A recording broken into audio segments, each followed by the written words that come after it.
Ouais. Cette vidéo-là que je vais vous présenter ici, vous ne devez surtout pas la rater. Vous ne devez surtout pas rater cette vidéo qui a des révélations, mais extrêmement fracassantes. Je n'avais jamais vu le président du Niger, Abdourahmane Tchani, son excellence bien évidemment, tenir de tels propos et faire de telles révélations et être aussi froid et direct, traitant même le président français Emmanuel Macron de stupide. Latine, écoutons ensemble. C'est le petit stupide d'Emmanuel Macron qui a ouvert les yeux aux Africains. Petit stupide Emmanuel Macron qui a ouvert les yeux aux Africains. Si jamais nous perdons ces colonies, nos fils, nos petits-fils iront en Afrique chercher leur subsistance. La migration va changer de direction. L'Union européenne, à côté de la France, doit faire en sorte que cette vision africaine échoue. C'est ce qu'il dit. Et elle va plus loin. Cette vision, nouvelle vision des Africains de l'AES doit échouer. Le Niger, le Mali, le Burkina, s'ils réussissent, d'autres suivront. Il faut que Emmanuel Macron parte, ça je suis d'accord avec lui, même si c'est avec regret. Il faut que Emmanuel Macron parte ou la France en souffrira. L'Afrique n'a pas d'histoire. La même chose que Sarkozy avait annoncé. Tout à fait. L'Afrique n'a pas d'histoire et en conséquence, ça c'est sa conclusion, l'Afrique ne peut pas dominer le monde. Mais l'Afrique n'a pas besoin de la permission de quelqu'un pour dominer le monde, puisqu'elle l'a déjà dominé à un certain moment où ce monde duquel il se réclame n'avait aucune existence humaine ou organisationnelle. Je ferme la parenthèse. Et c'est pourquoi je dis, tout ce qui se passe, cet acharnement pour la France et le fait que nos pays ne méritent aucun égard. Nos pays doivent rester les colonies qu'on exploite à volonté. Et c'est ce qui me ramène vers nos ressources naturelles qui sont un autre point. En plus du mépris piché, il y a ces ressources naturelles qui sont la base de l'acharnement français. Parce que les Français l'ont compris avant le Nigérien, à commencer par l'uranium, exploité depuis plus de 50 ans, depuis 68. L'uranium a fait la prospérité de la France. Les Français l'ont compris.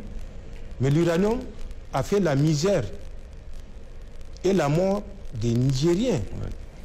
Ça, malheureusement, les Nigériens ne l'ont pas compris. Toutes nos ressources, qu'elles soient sur le territoire national nigérien, qu'elles soient dans le sous-sol burkinabé ou malien, sont l'objet de cet acharnement en deuxième point que l'on observe non seulement de la part de la France, mais également de toutes ces puissances occidentales qui forment bloc derrière la France, malgré vraiment cette évidence que ce qui se passe n'a rien à voir avec l'humain, n'a rien à voir avec la volonté de la France à défendre le droit ou la démocratie, d'ailleurs qui sont des données à géométrie variable, qui évoluent en fonction du contexte et des intérêts de ces puissances. Donc, C'est ce qui fait que la France s'acharne contre nous. Et troisième explication, c'est la Confédération. Dans cette organisation que nous avons créée, trois piliers ont été retenus comme étant des piliers impérativement communs à nos trois États. La défense, la diplomatie et le développement. La défense, nous avons abordé la force unifiée. Avant même que cette force unifiée soit créée, je l'ai expliqué que nous menions des opérations soit avec le Burkina ou avec le Mali, et le Mali également avec le Burkina. Mais sur le plan de la diplomatie, nous avons décidé que tout ce que nous allons faire et toute décision que nous allons prendre doit faire l'objet d'une concertation entre nos trois États, entre les États de l'espace confédéral.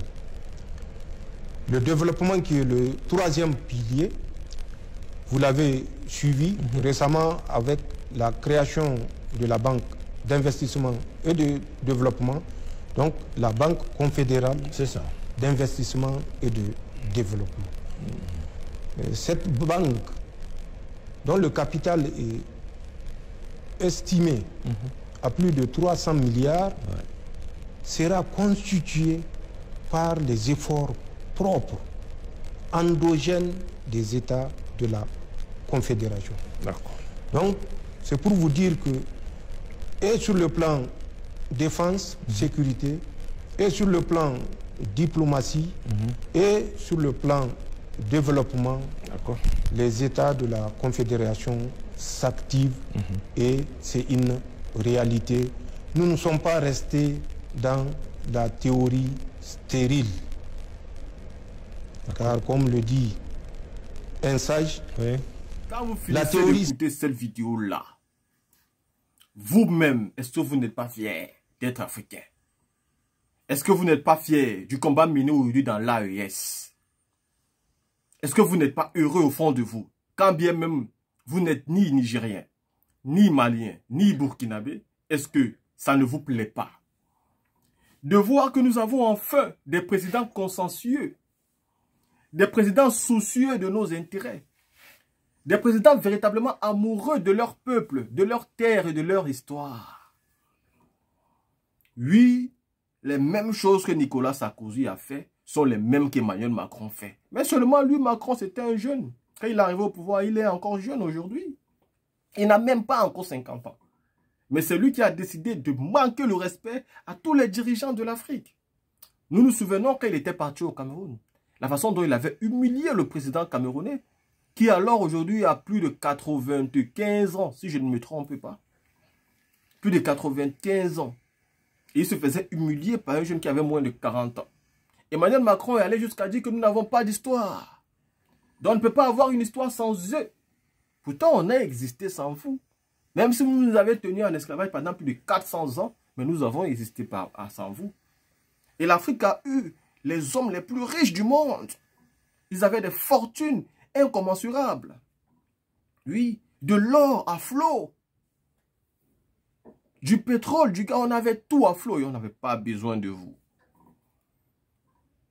Mais nous avons eu des valets locaux. Ce sont des valets locaux qui ont dirigé nos États. Et jusqu'aujourd'hui, nous avons encore des valets locaux. À l'exception de ces trois présidents qui nous font honneur aujourd'hui et quelques-uns des présidents qui nous font honneur, pour le reste, ce sont des valets locaux qui ont décidé de nous traiter comme du bétail humain pour servir aux impérialistes et aux occidentaux. Il faut être heureux. Chers frères nigériens, ne laissez pas le président Abdourahmane Tchani tomber. Ni aujourd'hui, ni demain. S'il doit faire 20 ans pour redresser le Niger, il fera 20 ans. S'il doit faire 30 ans, pour redresser le Niger, il fera 30 ans. C'est ce genre de monsieur qu'on a besoin. Parce que la démocratie dans nos États, surtout dans l'état actuel des choses, ne peut pas fonctionner partout. Le Niger, le Burkina, le Mali sont des pays en guerre, en proie au terrorisme et au djihadisme. Ils doivent se défendre. Et dans cet état de fait, ils ne peuvent pas parler de démocratie tout de suite. Parce que c'est quand on parle de démocratie que l'adversaire, l'ennemi se sert des partis politiques pour attaquer, mettre la pression et empêcher les forces de l'ordre de maintenir la paix. Soutenons les États de l'AES. Ils sont en train de faire notre palabre. Vive le Niger, vive le Mali et vive le Burkina Faso.